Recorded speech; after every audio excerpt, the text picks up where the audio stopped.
Bonjour, alors aujourd'hui présentation d'un vaisseau de Star Wars que j'aime beaucoup, qui est issu du Retour du Jedi.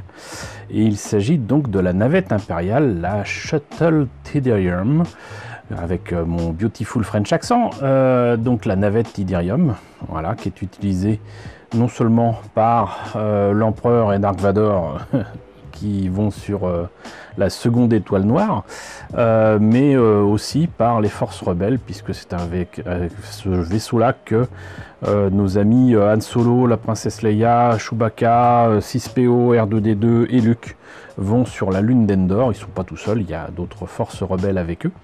Et donc c'est une maquette de MPC qui normalement date de 1983, mais cette maquette visiblement est l'édition de 1992, pour ce que j'ai vu sur la boîte. Et c'est une maquette qui est énorme, énorme. Je vous ai déjà présenté, vous voyez un petit peu par rapport à ma main, je vous ai déjà présenté cette navette impériale dans sa version Revell. Elle est très sympa, mais fait un peu jouet, un peu épaisse. Et puis surtout, le kit de Revell est nettement plus petit. Voilà, donc un très beau kit. Malheureusement sur la boîte, ce qu'on voit, c'est, enfin malheureusement, c'est une image du modèle de tournage, hein.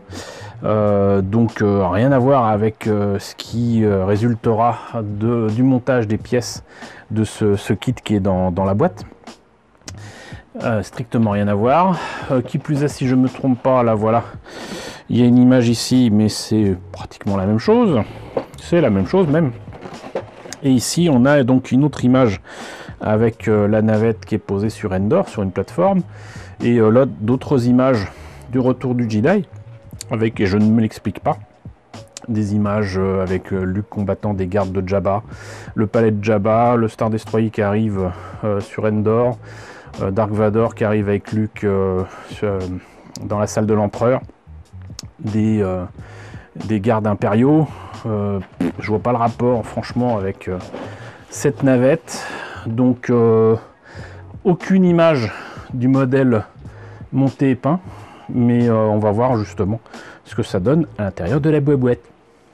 Alors, notice en noir et blanc avec un petit dessin. Là, quand même des dessins quand même assez grands, hein, et une comment dirais-je, une notice qui est quand même qui prend beaucoup de place pour ce que c'est. Et donc étape 1, apparemment peindre et placer les pilotes dans leur siège.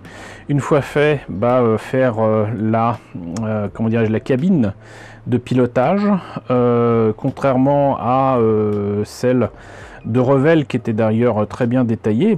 J'ose imaginer que la partie claire, transparente du cockpit permet de voir l'intérieur du cockpit, hein. Dans la version Revell, ce n'est pas le cas, parce qu'ils ont carrément peint en noir la partie transparente. Là, on fait le reste de l'avant du vaisseau.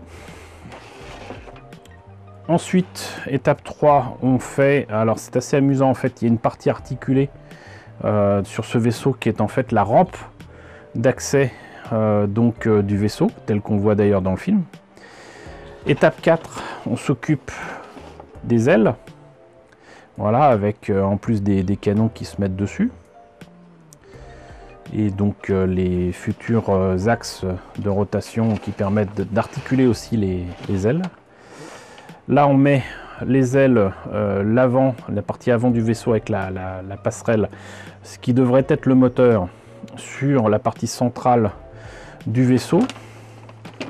Une fois fait, après il y a apparemment donc la partie inférieure du vaisseau qui doit être montée en prenant en compte le fait qu'on mette ou non les trains d'atterrissage et donc les baies de train ouverts ou non. Là c'est fermé, là c'est ouvert. On a aussi une dérive ou je ne sais pas quoi qui a au-dessus du vaisseau. On a mine de rien aussi une figurine de Dark Vador à l'échelle, hein, pour faire exactement comme au début du Retour du Jedi.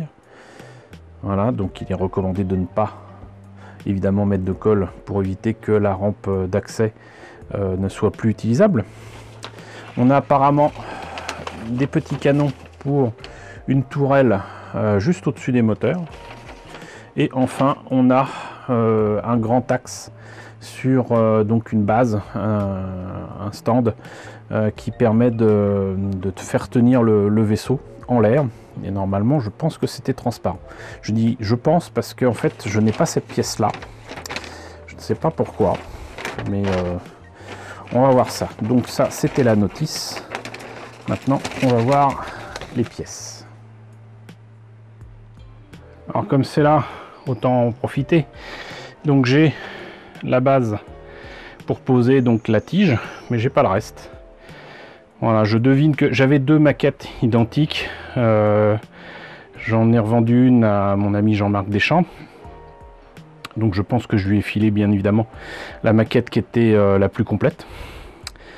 Mais je n'ai aucune certitude. Voilà, mais donc là, cela dit, là je vois qu'il y a ça. Et je partais du principe que c'était transparent. Mais si ça se trouve, c'est avec le reste de la maquette, parce que c'est comme ça là. Voilà. Et voilà, donc en fait, non, c'est complet. Vous voyez, c'est complet. C'est assez décevant d'ailleurs, parce que du coup, ça veut dire que... Parce que bon, tant qu'à faire... ça, ça aurait dû être en opaque. Et puis ça en transparent. Enfin, je sais pas, ça me semble logique. Mais là, justement, je ne vois pas la logique de tout ça, franchement. Mais bon, c'est complet, c'est déjà bien. Donc là, on a... Je pense que c'est le... On va appeler ça la dérive, même si ça n'a aucun sens. Dérive supérieure, qui est largement plus large que les ailes. Et on voit qu'il y a des détails. Mais c'est pas encore ça. Et puis si je me trompe pas, normalement le bord de ces panneaux est plein de petits détails. On a les petits personnages là, autant en profiter. Donc ici avec Dark Vador et les deux pilotes. On a les trains d'atterrissage. Et là un panneau d'accès j'imagine à l'arrière du vaisseau, mais est-ce que c'est à la taille du Seigneur Vador, je ne sais pas. Donc là l'autre panneau. Ici justement on parlait des ailes, donc là pareil, hein, des détails, mais je pense que il en manque, et très clairement là vous voyez que le plastique est très brillant. Heureusement que je peins mes maquettes, n'est-ce pas? Et là on a les canons qui seront à refaire, même s'ils sont pas vilains. Et là donc les axes et le reste des ailes. Hop. Ici, donc, là, normalement, il doit y avoir des canons aussi. Là, on a donc effectivement, j'allais dire le pare-brise, mais voilà, c'est ça, qui est entièrement transparent, même pas fumé. Là, on a la rampe d'accès, encore une autre écoutille. Là, le reste du vaisseau. Ce genre de choses que je découperais bien pour mettre des vraies grilles. Et là c'est assez décevant parce que on a quand même la partie moteur qui est pas transparente non plus, hein, et qui est normalement éclairée, quoi. Et là il va falloir faire des trous là dedans. Alors heureusement mettre du plastique transparent derrière, ensuite ça sera pas bien difficile, ou même mettre un système d'éclairage. Je crois d'ailleurs que c'était une lampe halogène, comme ils avaient fait sur le Slave One. Mais j'en suis pas sûr. Donc là, on a la dernière grappe. Avec ici, c'est amusant. Donc là où il y aurait en fait la pièce pour tenir ça en l'air, il faut couper soi-même apparemment. Quelques beaux détails aussi, mais ça accuse son âge. Et là, des détails aussi pas mal, mais il faudra en rajouter quand même quelques-uns. Même, je dirais que là, les détails qu'il y a là, ça va pas. Hein. Je vais peut-être remplacer ça par des Colson. Là, je vous parie que les détails qui sont en plein sont en creux. Mais bon, comme je disais, c'est quand même un beau morceau. Un très beau morceau et je suis bien content déjà de l'avoir parce que je crois qu'en fait, à part justement cette édition de 92, c'est un kit qui n'avait pas été réédité du tout dans les années 2000 et qui du coup se fait un peu rare. Voilà. Et je l'ai en plus dans une très belle boîte. Donc je suis bien content et de l'avoir et de vous l'avoir présenté. Donc bah écoutez, c'était donc la navette Tydirium du retour du Jedi. J'espère que la présentation de ce vieux kit MPC ERTL vous a intéressé. N'hésitez pas à me dire ce qu'il en est dans la section commentaires. N'hésitez pas à liker, c'est très important. N'hésitez pas à partager. N'hésitez pas à vous abonner si ce n'est pas déjà le cas. Coucou aux nombreux abonnés qui nous ont rejoints ces derniers temps. Bienvenue ici. Coucou aux grands anciens qui me suivent depuis plus de 5 ans. Merci à tous de votre fidélité. Merci à tous de votre soutien sur Tipeee et sur Paypal. Surtout prenez soin de vous. Et je vous laisse avec la liste des contributeurs de la chaîne.